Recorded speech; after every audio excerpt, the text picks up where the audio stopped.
vamos conversar sobre patologias renais. Eu sou a professora Ana Cássia. Os objetivos dessa aula são caracterizar e conceituar as seguintes condições: síndrome nefrótica, síndrome nefrítica, insuficiência renal aguda e crônica.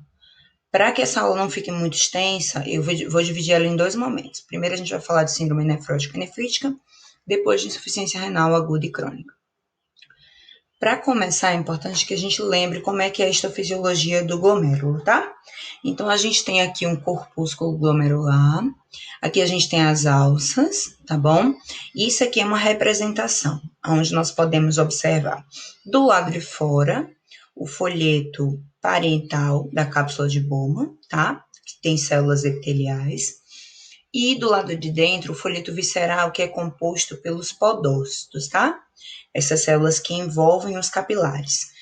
Entre os podócitos e as células do endotélio, nós temos uma membrana basal glomerular, que é muito importante para o que a gente vai ver hoje.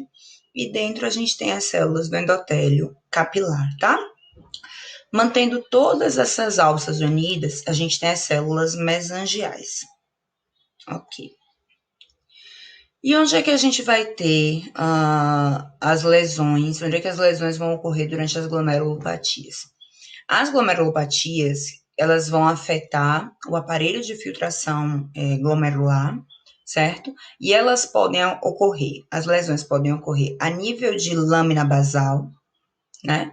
E aí a gente pode ter perda da integridade da superfície de filtração, nesse caso, tanto pela perda da lâmina basal, como pela perda dos podócitos e das células endoteliais. E aí a gente vai ter a síndrome nefrítica, que é caracterizada por um processo inflamatório que causa lesão nas alças e, consequentemente, extravasamento do conteúdo do sangue, tá? E aí a gente vai ter a hematúria, que é característica da síndrome nefrítica. Já na síndrome nefrótica, a lesão geralmente ela ocorre a nível dos podócitos, tá? Com principalmente a perda dos pés de células, que são esse aqui, ou processos podais. A perda da integridade dessa barreira, né, principalmente a nível de podócitos, vai levar a uma proteinúria, a uma perda de proteínas. E a perda de proteínas é o que caracteriza a síndrome nefrótica. Então, a síndrome nefrítica é principalmente caracterizada pela hematúria e a síndrome nefrótica principalmente caracterizada pela proteinúria. Então, vamos falar primeiro da síndrome nefrótica.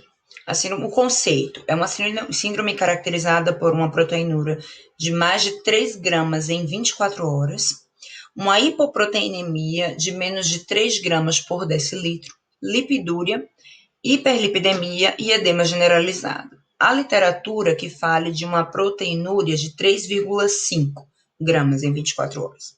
Com relação à etiologia, ela pode ter várias causas. Pode ser idiopático, ou seja, não tem uma causa conhecida. Pode ser secundária a quadro infeccioso, secundária a medicamentos ou toxinas, secundária a quadros de alergia, associada a quadros neoplásicos, associada a enfermidades sistêmicas, como diabetes ou doenças autoimunes, como no caso do lúpus. E também pode estar associada a outras patologias, como hipertensão arterial, transplante renal. A morfopatologia, como eu falei, característica vai ser perda da integridade da barreira de filtração com aumento da permeabilidade a proteínas.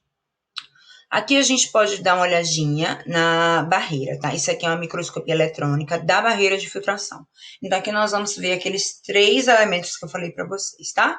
Do lado de fora, a gente tem os pedicelos com seus processos podais, que são separados, ó, tem espaços, mas esses espaços não estão desnudos, eles estão cobertos por uma membrana, que é uma membrana diafragmática. Essa característica é muito importante para permitir que a filtração seja altamente seletiva, principalmente para proteínas. Proteínas não devem passar, tanto pelo tamanho delas, mas também pela característica iônica delas. Quanto mais aniônica uma proteína, mais ela não vai conseguir passar. Proteínas catiônicas, talvez elas consigam ainda atravessar, dependendo do quão catiônicas elas vão ser. Já a membrana basal, a gente vê que ela tem 3 regiões, né? uma região densa, né? E duas regiões menos densas, né? Que são a externa e a interna. E a gente tem o endotélio. O endotélio, ele é fenestrado, então a gente nota que também tem espaços aqui, né, nesse endotélio, para justamente permitir a filtração, e como eu falei, essa filtração ela vai ser seletiva, tanto pelo diafragma, mas também principalmente pela membrana basal, né, que vai ajudar nessa seleção. A síndrome nefrótica, nesse processo, a gente vai ter o desnudamento, né, dali, principalmente pela perda dos processos podais. E aí a gente vai ter uma desestruturação do endotélio vascular com aumento dos poros de filtração. Esse aumento vai permitir que proteínas maiores, que moléculas maiores, como as proteínas, passem. E aí, com isso, a gente vai ter a proteinúria. Essa proteinúria vai levar a uma hipoproteinemia, porque a gente vai estar perdendo proteína e essa proteína vai estar saindo do sangue e vai estar sendo liberada, tá bom? Então, essa hipoproteinemia, ela vai ser consequente à proteinúria. Como a gente tem uma diminuição da proteína, a gente vai ter uma diminuição da pressão oncótica, o que vai levar a um edema. Esse edema, ele vai também levar a uma diminuição na volemia, o que ativa o sistema renina-angiotensina-aldosterona, levando a retenção de sódio, que piora ainda mais o edema, tá bom? Como a gente tem uma proteinúria, o fígado tenta compensar a proteinúria com o aumento da síntese dos seus elementos. As proteínas, por mais que elas sejam sintetizadas, elas são eliminadas numa proporção muito maior. Então, isso não vai ter o equilíbrio das proteínas plasmáticas. O que vai acontecer é, as lipoproteínas, elas vão estar aumentadas. O resultado disso vai ser uma hiperlipidemia, com consequente lipidúria. As principais lesões histológicas que estão relacionadas com a síndrome nefrótica e que eu vou descrever e que vou cobrar para vocês são glomerulopatia de lesão mínima, que também pode ser chamada de doença de lesão mínima, glomerulopatia membranosa e glomerulosclerose segmental focal. Então, agora eu vou falar um pouquinho de cada uma delas. Primeiro, começando com a doença de lesão mínima. A doença de lesão mínima, ela apresenta anomalias histológicas que não são visíveis à microscopia óptica, elas são visíveis apenas à microscopia eletrônica. E a microscopia eletrônica, o que a gente observa é a supressão ou apagamento dos pés de célula, tá certo? Não há um acúmulo de imunocomplexos, tá bom? E também não há uma lesão significativa à membrana basal. O que a gente pode observar aqui é essa lesão, tá? Então, aqui a gente tem um aparelho de filtração normal, onde a gente vê a célula endotelial em amarelo, a membrana basal em cinza e o podócito em verde, com os seus processos podais. O que ocorre na imagem ao lado é justamente o apagamento desses processos. Sem os processos podais, as proteínas acabam tendo essa passagem livre e a gente vai ter a proteinúria. Essa proteinúria ela é mais seletiva para a albumina, tá bom? Então, aqui a gente vê mais uma vez isso. Aqui a gente tem um aparelho de filtração normal, com a membrana basal, tá bom? O endotélio e os processos podais.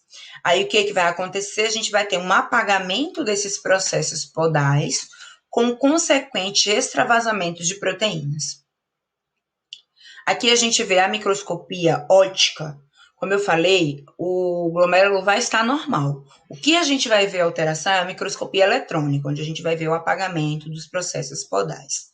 Na maioria das vezes, essa doença acomete crianças e muitas vezes a patogenia dela é idiopática, ou seja, não tem uma causa conhecida. Agora a gente vai falar da glomerulopatia membranosa. A nefropatia membranosa, como também pode ser chamado, é uma causa comum de síndrome nefrótica em adultos, tá? Ela pode ser ocasionada principalmente por doenças autoimunes, tá? Mas também pode ser idiopática e também pode estar relacionada com outras patologias. Na microscopia óptica, o que a gente vai ver é que a gente vai ter um espessamento da membrana basal glomerular, tá? Então, a gente tem um espessamento que é visível à microscopia óptica como espessamento da parede dos capilares, tá? Como um todo, porque na microscopia óptica a gente não consegue fazer o discernimento.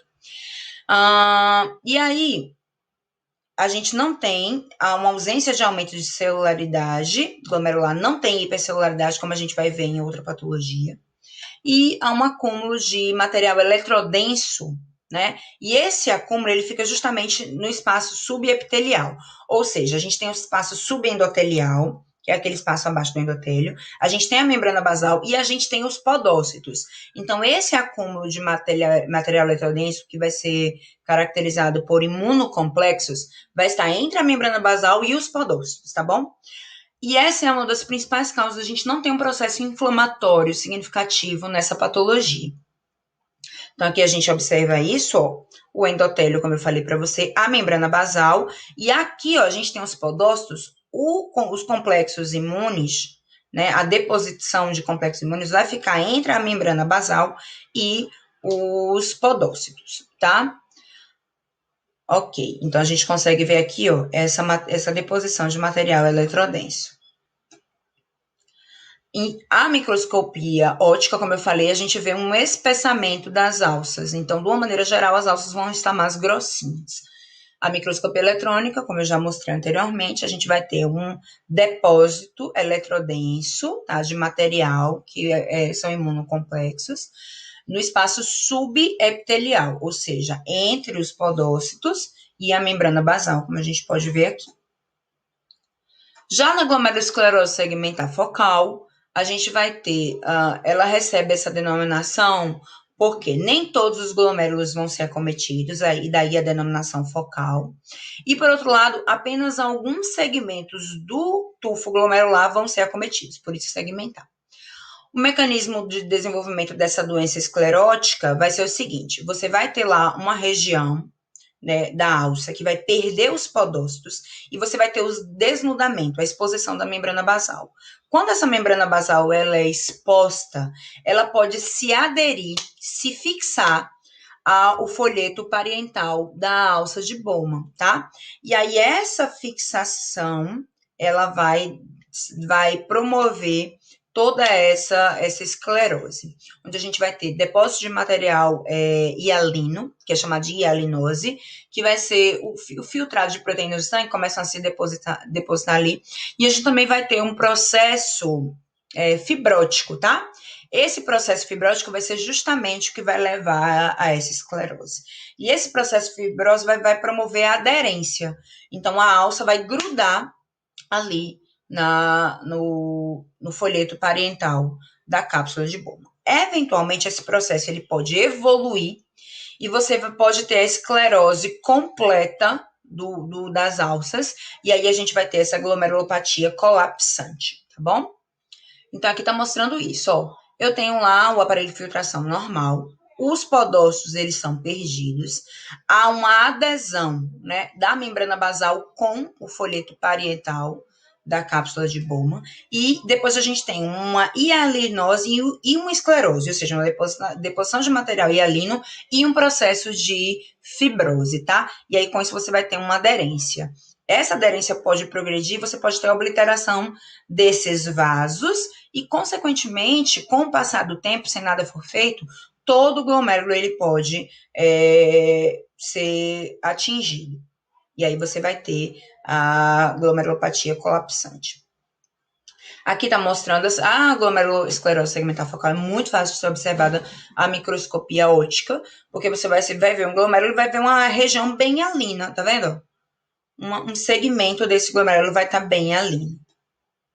Aqui, mais uma vez, um segmento hialino, e como eu falei, se nada for feito, a gente pode ter a glomerulopatia colapsante, onde todo o glomérulo vai ser acometido pela patologia.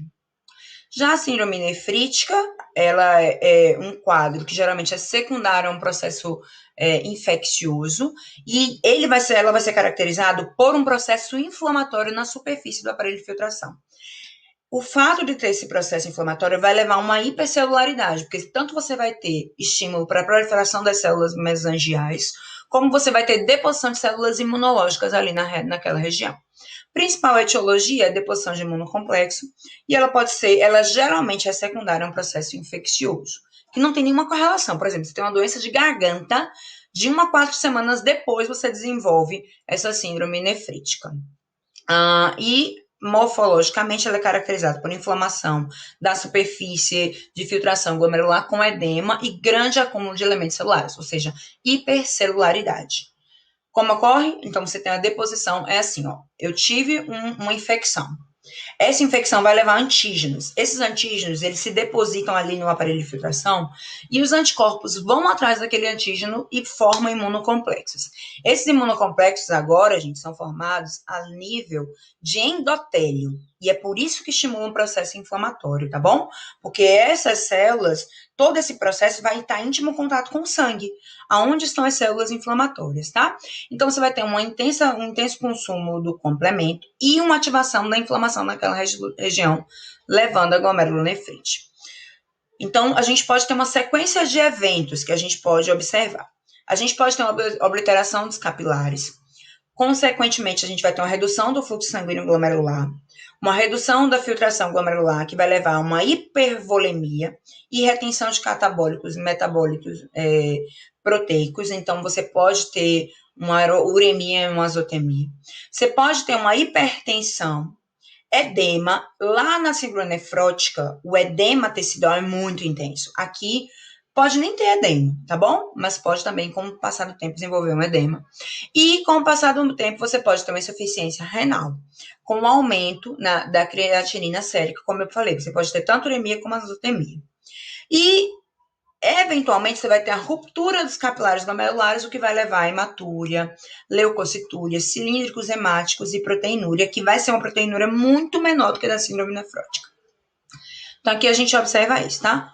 Uma inflamação glomerular, né, vai levar a um edema intersticial, que pode levar a uma anóxia, né, e consequente a ativação do sistema renina-angiotensina-aldosterona. E aí, se eu tiver esse processo, eu vou ter uma hipertensão arterial. A inflamação glomerular também causa uma diminuição da taxa de filtração glomerular, o que leva a uma ativação do sistema renina-angiotensina-aldosterona. E isso vai levar a um aumento da volemia com consequente edema, tá? E a gente também pode ter uma lesão do capilar glomerular, que é o mais comum, com a passagem dos conteúdos do sangue, né? Consequentemente, proteinúria e componentes celulares do sangue. E aí, o que eu vou ter? Proteinúria, mas essa proteinúria vai estar associada à hematúria. E ela não vai ser tão intensa quanto na síndrome nefrótica. E aqui, como a gente teve a retenção, né, de sódio, você vai ter uma oligúria. Então, a princípio, esse indivíduo não vai estar urinando adequadamente, justamente por causa da ativação desse sistema, né, para inibir a urina, né, inibir que essa pessoa perca ainda mais líquido por meio da urina. Principal causa, glomerulonefrite proliferativa, que é a glomerulonefrite pós-estreptocócica ou pós-infecciosa aguda. A principal lesão histológica que cursa com síndrome nefrítica, tá bom? E como eu falei, como é que vai acontecer? Você vai ter um quadro infeccioso e mais ou menos 1, 2, até 4 semanas depois desse quadro, você vai ter uma patologia renal que parece não ter nenhuma relação, né? Você tem uma doença de garganta ou então uma doença de pele provocada principalmente por estreptococcus ou estafilococcus, e aí depois você tem a deposição desses antígenos, o ataque de imunocomplexos e a ativação do sistema imunológico, tá? Como eu falei, depósitos imunológicos, né, vão ativar o sistema imunológico. Então, o mecanismo vai estar envolvido com a deposição desses imunocomplexos, que vão causar um processo inflamatório, né? E esse processo inflamatório, ele vai resultar na lesão do capilar glomerular, tá? Então, o que a gente pode observar nesse processo? A lesão vai levar a perda de todos os componentes do sangue, que é a hematúria, tá? Essa lesão é provocada principalmente pelos leucócitos durante a inflamação. Lembra que na inflamação, a gente tem intensa liberação de enzimas, e essas enzimas saem digerindo, destruindo o tecido. Essa destruição do tecido causa ruptura da alça e consequente liberação do material. Microscopicamente, ela é a mais fácil, porque você vai observar uma intensa celularidade. Então, você tem infiltrado leucocítico, proliferação de células endoteliais e mesangiais e hipertrofia das células endoteliais. Então, a gente vai ter um aumento da celularidade, que é o que mais caracteriza a síndrome nefrótica. nefrítica, perdão. Então, ó, a gente vê aqui, ó, um aumento da celularidade com infiltrado inflamatório, né? A gente pode ver algumas células com características de células inflamatórias. E muitas vezes a gente pode ver o sangue no espaço de Bowman, que caracteriza a hematúria. Aqui, mais uma vez, ó, muitas células, aumenta a celularidade e o sangue, né? Hemácias no espaço de Bowman. Então, diferenciando, na síndrome nefrítica eu tenho hematúria, uma proteinúria moderada, já que a proteína vai ser perdida junto com os outros elementos do sangue. A albumina plasmática vai estar normal, já que não tem uma seleção para proteinúria. Edema moderado, colesterol vai estar normal. E os glomérulos, eles vão estar passando por um processo inflamatório. A pressão arterial pode estar elevada. E pode progredir para insuficiência renal crônica. Já na síndrome nefrótica, a gente não vai observar hematúria, a gente vai observar uma proteinúria maciça, às vezes ela é seletiva, no caso da doença de lesão mínima. A albumina plasmática vai estar baixa, o edema vai ser generalizado por causa da diminuição da pressão mucótica. Hipercolesterolemia, por causa daquela produção, né, reativa do fígado. E os glomérulos não têm processo inflamatório, tá bom? A pressão arterial, ela pode estar normal por causa dos mecanismos de regulação, tá bom? Que aí vão tentar compensar, mecanismos compensatórios. E ela pode também evoluir para insuficiência renal crônica. Essa é a literatura, eu sugiro que vocês estudem principalmente por isso, mas se vocês quiserem aprofundar, vocês podem ir ver outras literaturas além do Robbins, tá bom? Então é isso.